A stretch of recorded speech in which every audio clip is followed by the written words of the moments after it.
Ladies and gentlemen, there's a photo that has excited a lot of Kenyans. It's a photo of William Samoei Ruto seated next to Donald J. Trump, seated next to Emmanuel Macron. Many people looked at that photo and said, wow, our president is representing Africa. The G7 summit has begun in France, and the only African head of state attending this is Kenyan President William Ruto. I want to ask a very uncomfortable question. Was William Samoei Ruto invited there because he was representing Africa, or was he invited there for something else entirely? Because when you start connecting them dots, a very different picture starts to emerge. And at the center of that picture is one hill in Kwale County, a hill that could be worth more than 62 billion USD. The East African nation has uncovered an estimated $62 billion worth of rare earth minerals, resources so critical, so strategically vital, that global powers are now circling like hawks. If what Kenyans are suspecting is actually true, then this G7 invitation was never really about Africa. It was about business, big business. And while at it, the whole world got to see just how greedy our president is. Let's talk about it. If you love this kind of content, go ahead and like this video and subscribe. Now let's get to the video. Now, President Ruto is attending the final day of the G7 summit in Evian in France after being invited by President Emmanuel Macron to help advance Africa's priorities before the world's leading economies. First things first, William Samoei Ruto attended the G7 summit. In fact, he was the only African president present.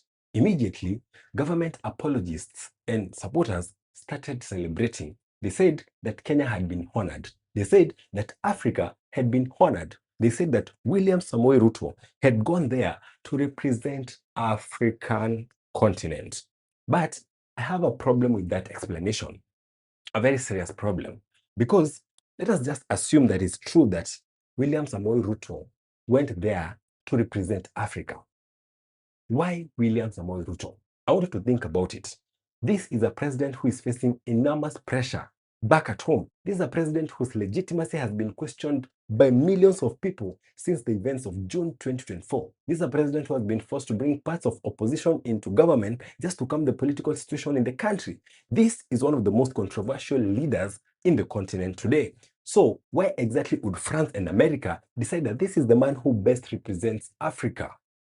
Does that make sense to you? Or does it sound like there's another reason? We are asking for Africa to be treated equally.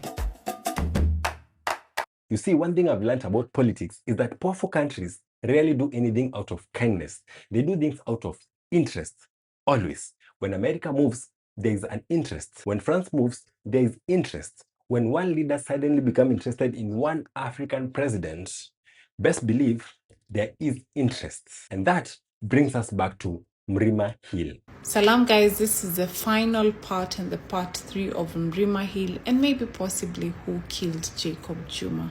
Now, what I found interesting is the tweets of Jacob Juma, and he tweeted saying that Ruto might be behind his death and that he has discovered the rare earth deposits worth $62 billion.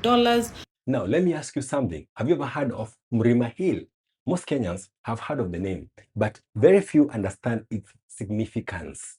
You see, Mrima Hill is located in Kwale County, and according to reports that have circulated for years, the mineral deposits there are worth tens of billions of dollars. Some estimates place the value over 62 billion USD. The exploration started way back during the colonial period in 1950s, and as soon as the explorations and there was confirmation that this place is hot cake, Mzungu decided to categorize it and gazette it as a forest reserve. We are talking about rare minerals, minerals that are used in technology, minerals that are used in electric vehicles, minerals that are used in advanced manufacturing, the kind of minerals that powerful countries desperately need.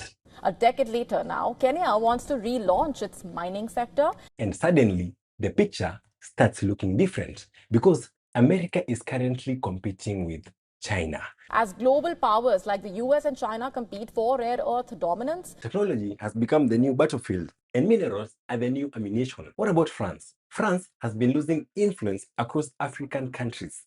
Now, it's also searching for strategic opportunities wherever they can find them. Paris is losing its grip on the continent, which is why it is now turning to countries like Kenya, which it did not colonize, to carve out a new Africa strategy. Now, I wanted to add William Samoei Ruto into that equation, a president who has been known for making deals, a president who can literally do anything for money, a president who is always ready to sell off Kenyans for the right price. Bora Ruto apewe pesa, anaweza kutuuza sisi wote kwa shetani mwenyewe. Unajua, wakati alipeleka polisi wetu Haiti, ilikuwa kwa sababu alipewa nini? And suddenly, the question becomes impossible to ignore. The question is, was this really about Africa or was it about resources? Kasongo na Joho wamenyakua Mrima Hill. Wana harvest hiyo minerals, wanauza hiyo pesa, wanajisaidia. Mimi nawaambia madini ya Kenya inauzwa, mmoja wenu akiwa ndani ya serikali ya Ruto. Wametangaza juzi wanauza madini ya Mrima Hills, hawajahusisha wapwani, hamjui nini inaendelea, madini yenu inaibiwa mchana, lakini kuna wenzenu wanajiita wapwani ati wanawawakilisha ndani ya hiyo serikali. Now, here's where things start getting more interesting because some Kenyans have noticed something unusual. Several major events have happened around the same period of time. The Mrima Hill bid gets announced, Macron visits Kenya, then he meets the CS for mining. As you can see by this post, Kenya's Ministry of Mining officially opened a global competitive tender to develop Mrima Hill. Kumbuka, mali minerals ziko, the West wanataka. France wamekuja hapa juzi. France wakikuja hapa juzi walisema wanataka kutengeneza partnership. It was not a partnership. Ilikuwa ni tender wanaekelea. And to prove to you that ni tender walikuwa wanaekelea, hapa hivi unaona uni president wa nini? France. Na uni nani? Joho. Joho ni CS of what?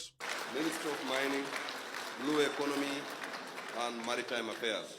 And then there is the Ebola quarantine, which most people are actually saying that it was a psyop. USA wakisema wanakuja kubuild Ebola quarantine facility, hiyo ni uongo. They just want to bring the equipment wazieke Kenya, wakwe ready kwanza ku-extract these minerals na kwanza ku-transport nini hizi minerals. And now we find Ruto seated at the G7 table. Is it coincidence? Maybe, but politics is a game of interests, and interests have fingerprints. The question is, are we paying enough attention to those fingerprints? You missed it. While at the G7 summit, Kenya's President William Ruto is reported to have reached an agreement with the US President Donald Trump regarding the mining of critical minerals in Kenya, including the mining of critical minerals in Mrima Hills. This conversation is bigger than William Ruto. It's bigger than Macron. It's bigger than Trump. The real question is about Kenya. What happens if Kenya keeps exporting wealth and importing debt? Now remember, the minerals in Mrima Hills are estimated to have an underground value of 8.1 trillion shillings. Think about that. We are constantly told that we need more loans. We are constantly told that the government lacks money.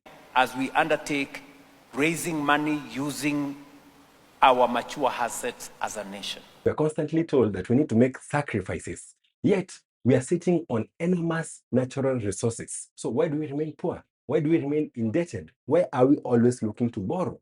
Those are questions that every Kenyan must be asking, not just celebrating photographs, because photographs don't build countries. Resources do. Good leadership do. Proper management do. He's actually standing on the wrong side of history, even accepting to associate. And as he goes to France, I don't think it's a negotiation of equals. I think this is a man who's going to beg, and unfortunately he's begging for resources that are not necessarily going to be serving the interests of Africans, even in the area of tech where he's speaking about. So this is where I leave you.